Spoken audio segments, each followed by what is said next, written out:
Rossiyadagi yurtdoshlarimiz diqqatiga yangi AnjirPay ilovasi o'z faoliyatini boshladi. AnjirPay orqali siz Rossiyadan turib O'zbekistondagi Uzcard, Humo va Visa kartalariga pul o'tkazishingiz, shuningdek, naqd pul shaklida ham yuborishingiz mumkin. AnjirPay ilovasini Play Marketdan yuklab oling va 400 rubl bonusga ega bo'ling.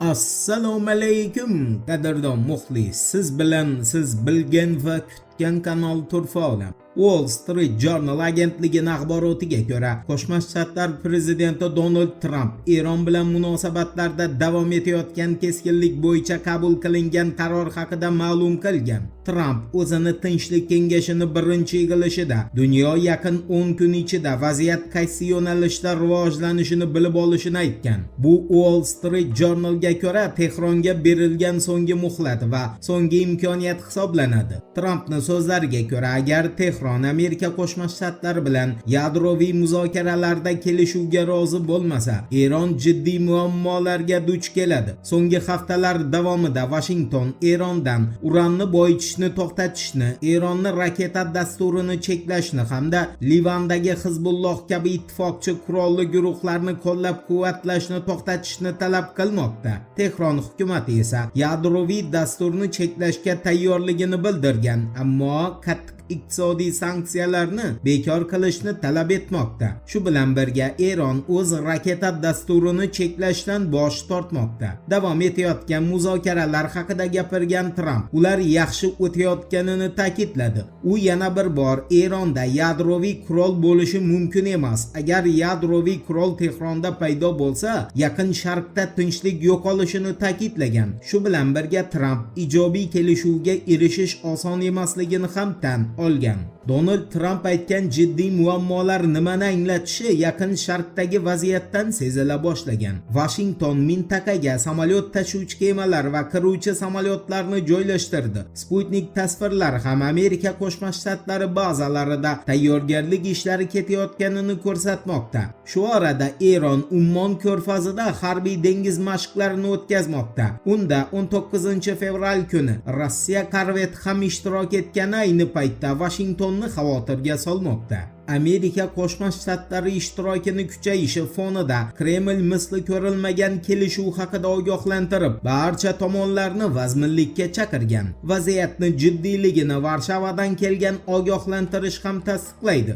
Eshitmaganlar uchun eslatma: Polsha 19 fevral kuni o'z fuqarolarini Eronni zudlik bilan tark etishga chaqirdi. Polsha bosh vaziri Donald Tusk evakuatsiyaga juda kam vaqt qolganiga urg'u berib, Polsha fuqarolarini Eronni imkon qadar tezroq tark etishga va Yaqin Sharq mamlakatlariga sayohatlarini kechiktirib turishga chaqirgan. Germaniya Tashqi ishlar vazirligi esa Berlinni vaziyatni diqqat bilan kuzatayotganini bildirgan. Zarur hollarda inqiroz guruh ham mintaqadagi rivojlanishlarni tahlil qilmoqda. Eslatib o'tamiz, yanvar oyida G'arb moliyalashtirgan namoyishlarni Eron davlat apparati qattiq bostirgan edi. Shundan so'ng Trump Eron rahbariyatiga intervensiya bilan tahdid qilib, mamlakat atrofidagi harbiy ishtirokni kuchaytirgan. Hozirgi rasmiy pozitsiyaga ko'ra, Washingtonning asosiy maqsadi Tehron rahbariyatini yadroviy qurolga ega bo'lishini oldini olish.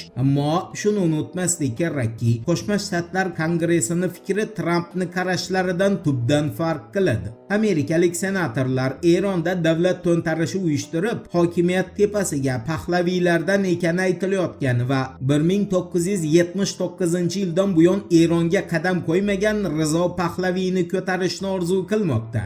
Endi Ukraina urushiga aloqador xabarlarga o'tamiz. Bild agentligining axborotiga ko'ra, 19 fevral kungi o'z bayonotida Germaniya kansleri Friedrich Merz Ukraina urushini yakuniy nuqtasini bu yaqin yillarda ko'rinmasligiga ishora qilgan. Friedrich Merzga ko'ra, Ukraina urushi faqat va faqat tomonlarni biri frontda to'liq mag'lub bo'lsagina yoki iqtisodiy tomondan inqiroz botqog'iga g'arq bo'lsagina yakun topishi mumkin. Aks holda yo'q. Aytgancha, Xalqaro valyuta fondi ham Ukrainadagi urushni yakunlanish yilini o'zgartirdi. Xalqaro valyuta fondi sal oldinroq 2026-yilda bu urushga nuqta qo'yiladi deya taxmin qilgan edi. Ammo 19-fevral kuni u bu muddatga yana 2 yil qo'shib qo'ydi. Ya'ni Kiyevni asosiy homiylaridan biri sanalmish Xalqaro valyuta fondining yangi taxminiga ko'ra urush 2028-yilda tugatilishi mumkin. Eslatib o'tamiz, Handelsblatt agentligining xabariga ko'ra, 20-fevral kuni Shvetsiya hukumatı Ukrainaga 1,42 milliard dollar qo'shimcha harbiy yordam ajratishini e'lon qildi. Handelsblattga ko'ra, bu pullar asosan havo mudofaa tizimlari va